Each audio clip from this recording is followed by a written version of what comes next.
Hello everyone, welcome to our channel. इस video में देखेंगे कक्षा 8 के विषय हिंदी के प्रारंभिक शिक्षा पूर्णता प्रमाण पत्र परीक्षा जो हम प्रश्न पत्र लेकर आए थे सब्जेक्ट हिंदी का, इसी से रिलेट हम अब लेकर आए हैं हिंदी विषय का सॉल्यूशन विद डिटेल। तो एंड तक देखिएगा वीडियो को, सभी क्वेश्चन के आंसर आपको इसी पार्ट में मिल जाने हैं। तो स्टार्ट करते हैं बिना देरी के क्वेश्चन फर्स्ट से। क्वेश्चन फर्स्ट है, अभी न होगा मेरा अंत पंक्ति में किस ऋतु के लिए कहा गया है। तो अगर आपने ये जो लेसन है वो पढ़ा है तो यहाँ कौन सी ऋतु की बात की गई है, ऑप्शन से करेक्ट हो जाएगा वसंत ऋतु। ठीक है, आपको टिक मार्क कर देना है, यहाँ लिख देना है वसंत ऋतु, से लिख देना है यहाँ पर। ठीक है, इसी तरह से नेक्स्ट है, लाख की चूड़ियों को आकार देने के लिए किस वस्तु का उपयोग किया जाता है। तो मुंगेरिया का ए ऑप्शन करेक्ट हो जाएगा। अमृत शब्द का विपरीत शब्द है, विपरीत शब्द अमृत का हो जाएगा विष, बे ऑप्शन। नेक्स्ट है, प्रत्युष शब्द का समानार्थी शब्द, प्रत्युष का समानार्थी होता है प्रातःकाल, ए ऑप्शन करेक्ट हो जाएगा। बादल, बदल नहीं है ये, बदलू काका जो लेखक बोलते थे प्यार से उन्हें, बदलू काका, तो ये बदलू है। बदलू को किस बात से चिढ़ती, तो कांच की चूड़ियों से, क्योंकि वो खुद लाख की चूड़ियाँ बनाता था। तो यहाँ ऑप्शन बे करेक्ट हो जाएगा। नेक्स्ट है, बस तो फर्स्ट क्लास है, वाक्य में विशेषण है। तो बस की विशेषता है कि वह फर्स्ट क्लास है, अब क्लास की क्या विशेषता है कि वो फर्स्ट है। ठीक है, तो यहाँ जो फर्स्ट है वो शब्द क्या है, आपका विशेषण बन जाता है। ठीक है, ऑप्शन बे करेक्ट हो जाएगा। हम भीख मंगों की रिक्त स्थान स्वच्छंद लुटाकर प्यार चले, तो यहाँ क्या हो जाएगा, दुनिया में, हम भीख मंगों की दुनिया में, द ऑप्शन। चिट्ठियों की अनूठी दुनिया पाठ के आधार पर तमिल में चिट्ठियों को क्या कहा जाता है। तो तमिल में चिट्ठियों को कहा जाता है काडित। ठीक है, ऑप्शन द करेक्ट हो जाएगा। ठीक है, रविंद्र शब्द का सही संधि विच्छेद, रविंद्र शब्द का सही संधि विच्छेद होगा यहाँ पर रवि धन इंद्र, बे ऑप्शन। दो शब्दों के मिलने से क्या बनता है, दो शब्दों के मिलने से बनता है समास। चिड़िया की चोंच में क्या दबा हुआ था, चिड़िया की चोंच में दबा हुआ था तिनका। तो इस तरह से हमने देखे अबस अदा के सभी क्वेश्चन आंसर्स। ठीक है, आंसर आपको यहाँ भी प्रोवाइड किए गए हैं। ठीक है, तो ये तो थे अबस अदा से रिलेटेड क्वेश्चन। और भी है, आगे देखेंगे।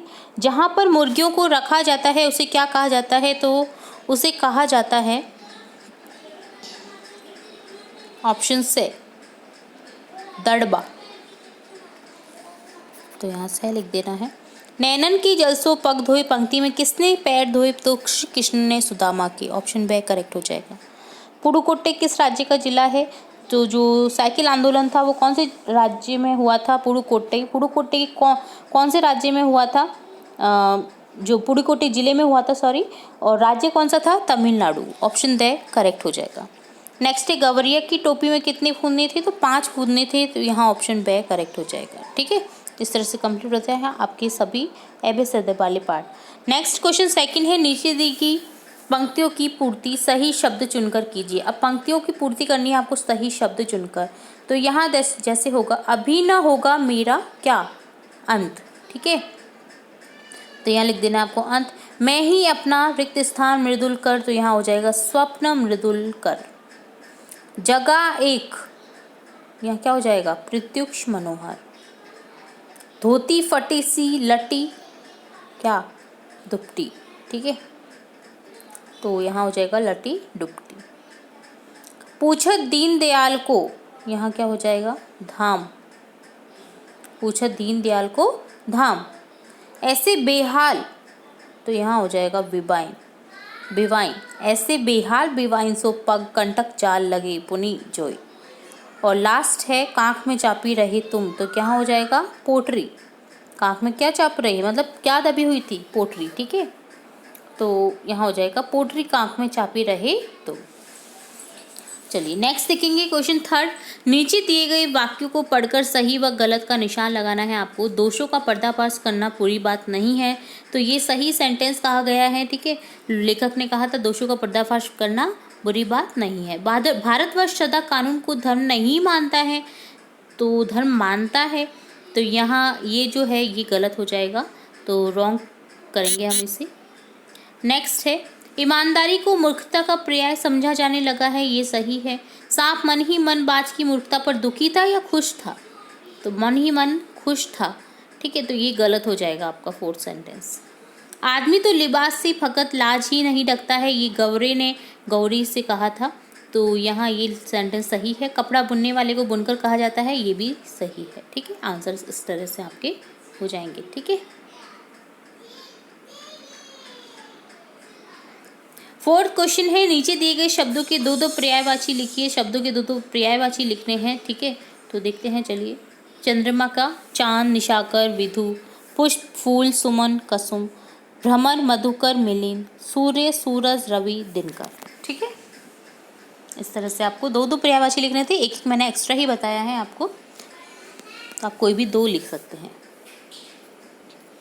चलिए नेक्स्ट देखेंगे, फिफ्थ क्वेश्चन।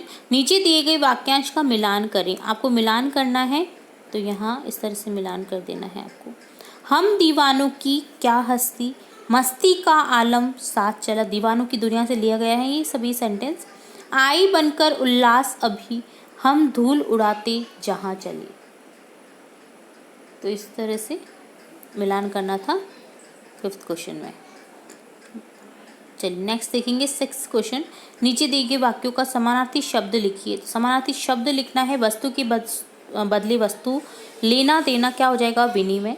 कई वर्षों पुराना, पुराना या प्राचीन, प्राचीन लिख देंगे। ठीक है, सरलता से मिल जाना, सुगम। 100 साल, शताब्दी। अब देखेंगे सेवेंथ क्वेश्चन। समझदार आदमी को शाम वाली बस से सफ़र क्यों नहीं करना चाहिए?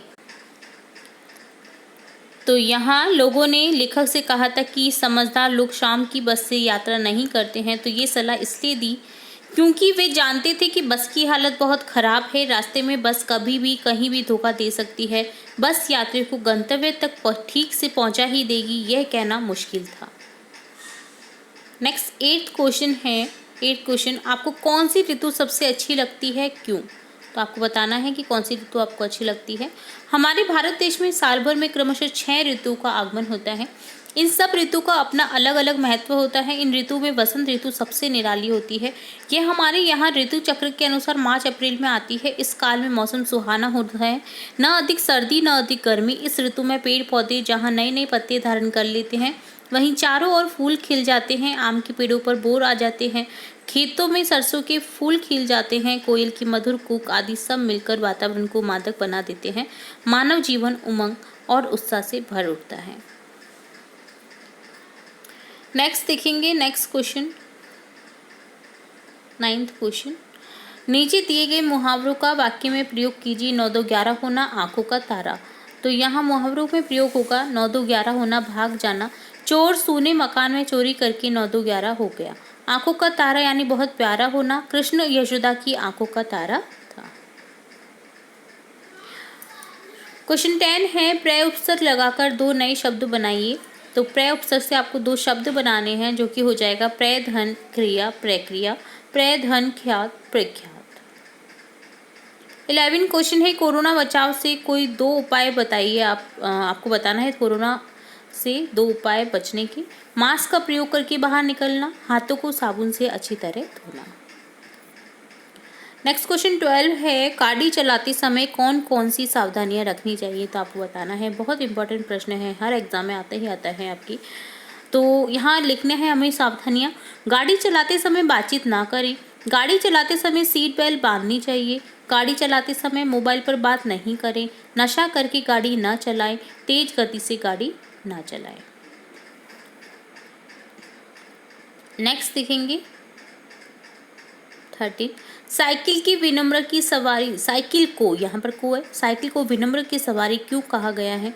तो आंसर लिखेंगे, लेखक की दृष्टि में साइकिल एक विनम्र अर्थात आम सवारी है। इसे चलाना जहाँ आसान है, वहीं इस पर खर्चा भी बहुत कम आता है।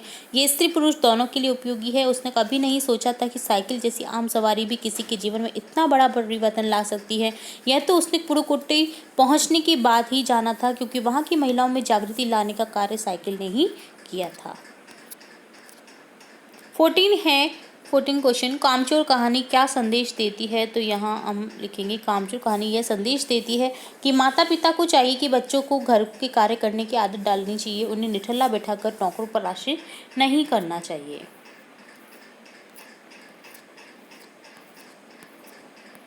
15 क्वेश्चन है, 15 से 17 आपको एक पैराग्राफ दिया गया है, तो पैराग्राफ को रीड करना है, जिससे रिलेटेड आपको कुछ क्वेश्चन पूछे जाएंगे, आपको आंसर करना है। नदी कहाँ पर बहती थी, तो आंसर लिखेंगे नदी पर्वत की अंधेरी घाटियों में बहती थी। 16 है, नदी और समुद्र के मिलाप के स्थान पर लहरें कैसी दिखाई देती थी, तो यहाँ लिखेंगे नदी और समुद्र के मिलाप के स्थान पर लहरें दूध की झाग जैसी सफ़ेद दिखाई देती थी। शोर मचाना शब्द का अर्थ बताइए, तो यहाँ लिखेंगे शोर मचाना अर्थात तेज आवाज करना। तो इस तरह से इस गद्यांश से रिलेटेड क्वेश्चन तो हमने कर लिए हैं। नेक्स्ट आपको एक पद्यांश दे रखा है, पंक्तियों का भावार्थ लिखिए। तो आपको कुछ पंक्तियाँ दे रखी हैं जिनके आपको भावार्थ लिखना है 18 क्वेश्चन में, तो देखते हैं। चलिए,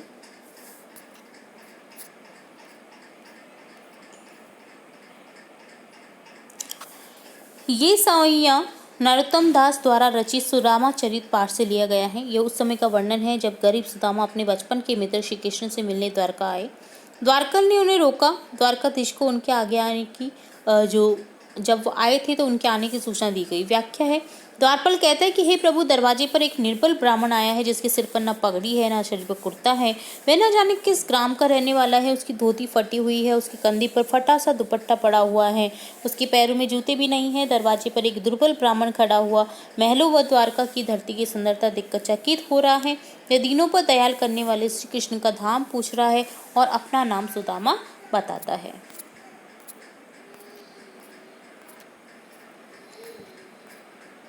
तो इस तरह से ये था आपका सुदामा चरित पाठ से लिया गया पद्यांश।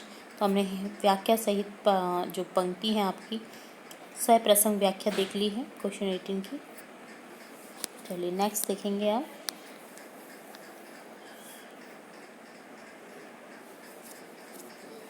लास्ट लाइन ये भी थी, पूछा दीनदयाल को दाम बतावत अपने नाम सुदामा, है ना। तो ये पूरा भावार्थ हमने देख लिया है इन पंक्तियों का, ठीक है। चलिए नेक्स्ट देखेंगे अब।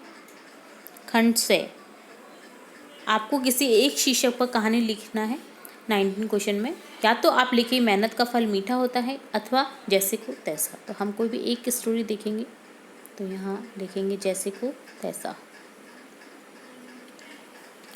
किसी जंगल में सारस और गीदड़ रहते थे। स्वभाव भिन्न होते हुए भी वो दोनों गहरे दोस्त थे। सारस सरल स्वभाव का जीव था और गीदड़ चालाक। एक दिन गीदड़ ने सारस को खाने की दावत पर बुलाया। सारस के आने पर गीदड़ ने बड़ी सी थाली में खीर परोसकर उसके सामने रख दी। सारस ने थाली में से खीर खाने की कोशिश की, मगर चोंच की न डूबने से वह खीर को एक चावल उठाकर खाने लग गया। इस बीच गीदड़ सारी खीर चट कर गया। इसके साथ ही दावत का समय खत्म हो गया। गीदड़ ने अपने मित्र को विदा किया। बेचारा सारस भूखा लौटा। उसे चलते चलते अगले दिन गीदड़ को खाने का न्योता दिया। दूसरे दिन गीदड़ ठीक समय पर सारस के यहाँ पहुँच गया। सारस ने लंबी सुराई में खीर परोसी। कहा, बंधु, दावत का आनंद लूटो। इतना कहकर सारस ने लंबी सुराई में चोंच डाली और मजे से सारी खीर खा लिया। गीदड़ का मुंह सुराई में घुस नहीं सकता था, इसलिए वह सारस का मुंह देखता रह गया। उसे सुराई के बाहर लगे खीर के चावलों से ही संतोष करना पड़ा। वह बहुत शर्मिंदा हुआ। उसकी दशा देखकर सारस हंसकर बोला, बंधु, आज तुम्हें बड़ी तकलीफ हुई है। गीदड़ कुछ न कह सका, वह खिसिया कर लौट गया। तो यहाँ शिक्षा मिलती है कि किसी से बुरा व्यवहार ना करो। अगर आप बुरा व्यवहार करते हैं तो आपको भी बदले में वैसा ही व्यवहार मिलेगा, अर्थात जैसे को तैसा। नेक्स्ट देखेंगे 20 क्वेश्चन। स्वयं को दीपिका मानकर अपने प्रधानाध्यापक को आवश्यक कार्य हेतु 3 दिन का अवकाश हेतु प्रार्थना पत्र लिखें, अथवा आप लिख सकते हैं विद्यालय में वार्षिक उत्सव पर पात्रों का चयन करते हुए एक संवाद। तो यहाँ देखते हैं हम प्रार्थना पत्र। सेवा में श्रीमान प्रधानाध्यापक महोदय, राजकीय उच्च माध्यमिक विद्यालय बीकानेर। विषय लिखेंगे अवकाश हेतु प्रार्थना पत्र। महोदय, नम्र निवेदन है कि मेरे घर पर अति आवश्यक कार्य होने के कारण मैं 3 दिन तक अवकाश विद्यालय में उपस्थित होने में असमर्थ हूँ। अतः आपसे निवेदन है कि मुझे दिनांक 18/4/2022 से 20/4/2022 तक 3 दिन का अवकाश देने की कृपा करें। तो आप जिस भी डेट को एप्लीकेशन लिख रहे हैं उससे 3 दिन गिन लीजिए, ठीक है। तो आपको वो डेट लिख देनी है। देन यहाँ लिखेंगे दिनांक, देन लिखेंगे आपकी आज्ञाकारिणी शिष्य। आपको अपने आप को दीपिका मानना है, चाहे आप बॉय हो या गर्ल हो। तो यहाँ नाम लिख देंगे दीपिका, कक्षा 8, दिनांक लिख देंगे जिस भी डेट को ये पत्र लिखा जा रहा है, ठीक है। चलिए, इस तरह से होता है प्रार्थना पत्र कंप्लीट। इसके अलावा हमने हमारे चैनल पर और भी प्रार्थना पत्र अपलोड कर रखे हैं। अगर आपने नहीं देखे या फिर आप अगर देखने में इंटरेस्टेड हैं तो आप हमारे चैनल की प्लेलिस्ट से जाकर के उन वीडियोस को चेकआउट कर सकते हैं। प्लेलिस्ट की लिंक आपको डिस्क्रिप्शन बॉक्स में मिल जाएगी। या फिर आप ये कर सकते हैं, वार्षिक उत्सव पर पात्रों का चयन करते हुए एक संवाद भी लिख सकते हैं। तो यहाँ हम प्रार्थना पत्र को करना ज़्यादा अच्छा समझेंगे, क्योंकि प्रार्थना पत्र क्या है कि हम बहुत बार पढ़ चुके हैं, तो हमें आज जनरली याद ही हो जाते हैं प्रार्थना पत्र, और मार्क्स भी अच्छे खासे आ जाते हैं प्रार्थना पत्र में अगर करेक्ट लिखते हैं तो 5 अंक का है, तो आप इससे भी कर सकते हैं। चलिए नेक्स्ट देखेंगे। 21वां प्रश्न है आपका, किसी एक पर निबंध लिखिए। आप कोई भी 3 विषय दे रखे हैं, आपको कोई एक निबंध लिखना है एक विषय पर। हमारा विद्यालय, या किसी यात्रा का दृश्य, या फिर स्वच्छ भारत अभियान पर। तो स्वच्छ भारत पर अभियान पर मैं यहाँ पर आपको निबंध बताने जा रही हूँ। आप हमारा विद्यालय और जो यात्रा का वर्णन है वो आप बस की यात्रा से देख सकते हैं, और जो हमारा विद्यालय है वो मैंने पिछले वीडियोस में बता रखा है निबंध, तो आप हमारे उन वीडियो से चेकआउट कर सकते हैं।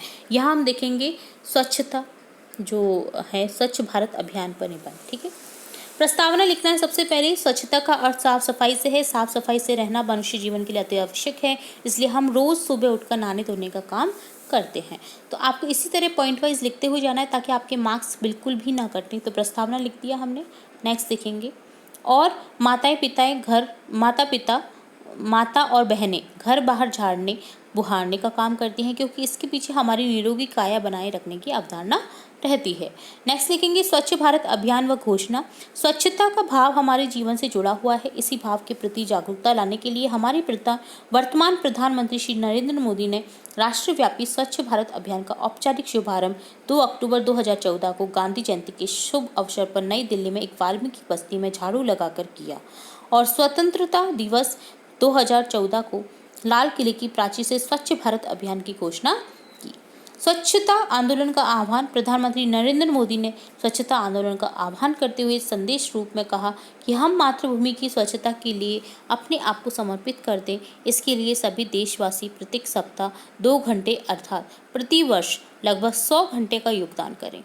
इसके साथ ही धार्मिक और राजनीतिक नेताओं, महापौरों, सरपंचों, उद्योगपतियों से अपील करते हुए कहा कि वे शहरों, आसपास के क्षेत्रों, गांवों, कार्यस्थलों, घर की स्वच्छता की कार्य योजना बनाकर उसे क्रियान्वित करने में जुट जाएं।